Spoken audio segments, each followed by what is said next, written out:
Hello everybody, welcome to the first video on grammar. Alright, now I know that most of you look forward to discussing grammar about as much as you look forward to root canal work.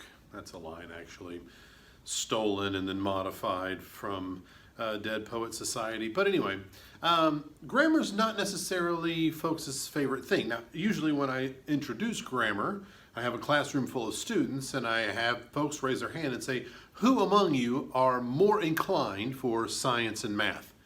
Most people, even though we're taking an upper level English course to get college credit, most people raise their hands because as we know, we are a STEM oriented district. We have 3 academies within the district. All of them are science-based. There's not one fine arts academy in the entire district, okay? But anyway, most people are science and math based, or they are inclined to science and math because, well, that's what's been sort of put on them, or I don't want to say put on them, but maybe it's been highlighted probably more, math and science, the importance of math and science than the letters, those things like philosophy, English, history, humanities, and things like that.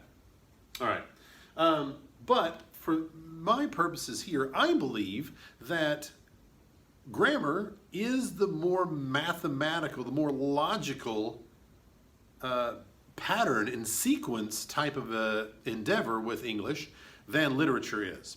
Now, literature is often open to interpretation, that's true.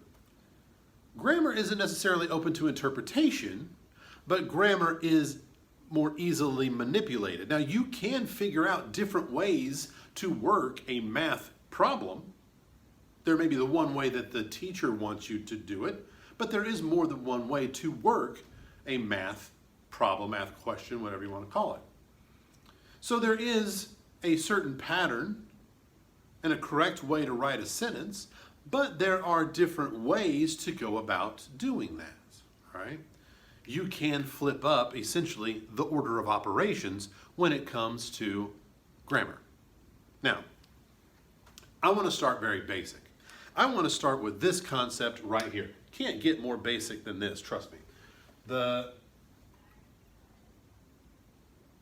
idea, concept, grammatical thing I want to get us to, or begin with, is parts of speech. The most basic element of English grammar, any grammar really, parts of speech. Now, without pausing this video, and without opening up another tab, and without going to the Google machine and typing in how many parts of speech are there, I want to ask you, how many parts of speech are there? I can wait. Usually when I do this, the first number that comes out is 10. No. 5. No. 15. No. Then we just start hitting every random number. It's like a random auction. Just numbers flying around with no sequence. And finally somebody randomly stumbles on the correct number, which is 8. 8 parts of speech. Right?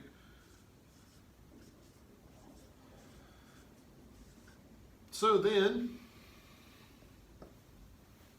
my follow-up question is, what are they? And this is where we start to get a little, even more difficult than just coming up with the number 8 by random. Some people are confident, noun, yes. And then of course if we have a noun, then we're going to have its cousin here, the pronoun, right? And then everyone's like, oh, well, verb. Yes, verb. Mm-hmm. And then it's like, adjective. Yes, adjective. Adjective is one. Yeah. Well, then if we're going to have an adjective, then what comes after that, or what's its counterpart? Well, that one's pretty easy. Adverb. All right. Then we're left with these 3. And this is where people are just it becomes silent. And as I'm looking around the room, anticipating someone to come up with the other three, or at least to help get the ball rolling, everyone just starts becoming very interested with what's on the bottom of their shoe, trying desperately to avoid eye contact with me as I'm trying to maybe, with the fear that I might actually call on them and they don't have the answer, because what could be worse in the Woodlands High School than to be called upon and not have the answer? Well, eventually someone will kind of state this, or I don't even want to state it, this word will come out of someone's mouth. Preposition? Okay, as if they're asking a question. And I say yes. Preposition is one. All right.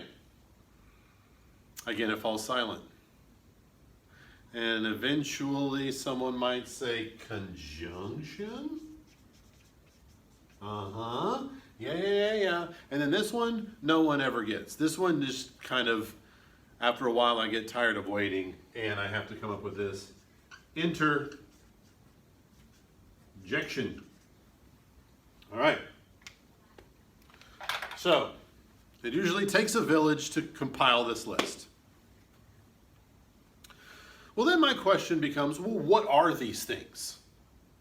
How do they work? People seem to know what a noun is. Pretty good working understanding of a pronoun. You got verbs, they got the action verbs. Struggle with a little more with linking verbs or helping verbs, but we can get to that in a minute. Adjective, we know that one. Adverb, people think they know that one, but it actually does 3 jobs, which once it gets to moving to 3 jobs, people's minds just start exploding. When it comes to preposition, I just ask simply, what is a preposition? What does a preposition do? Folks have a difficult time answering that question. And so I ask just quite plainly, what is 3 times 5? What is 6 times 8? What is 7 times 4? What is 8 times 9? Now, what is a preposition? For some reason, I would imagine you at home were able to bark off the answers to those math questions like some trained seals. But when it comes to these basic elements, those, multiplication tables, basic elements of math, you all got those. You were required to memorize those at a younger age. But you were not required to memorize these. You were not required to know what their definitions are and commit those to memory. You were not required to put your mind to work to determine what these elements are within a sentence. So we don't handle, even though I just said that grammar is the math of English, you've never been required to treat grammar as if it were math. And because of that, we have to now, at senior year, address the most basic elements of English in a classroom when you all should already know this. So I'm not necessarily saying that it's y'all's fault that you don't know. I think the system has failed you as far as that goes. But these things are as necessary to know as your multiplication tables are to know. Because let me use this metaphor. When you're writing, you are doing the same thing as building a house. All right? You are constructing something. And you would never build a house without knowing what the tools are that you're using. That would be ridiculous.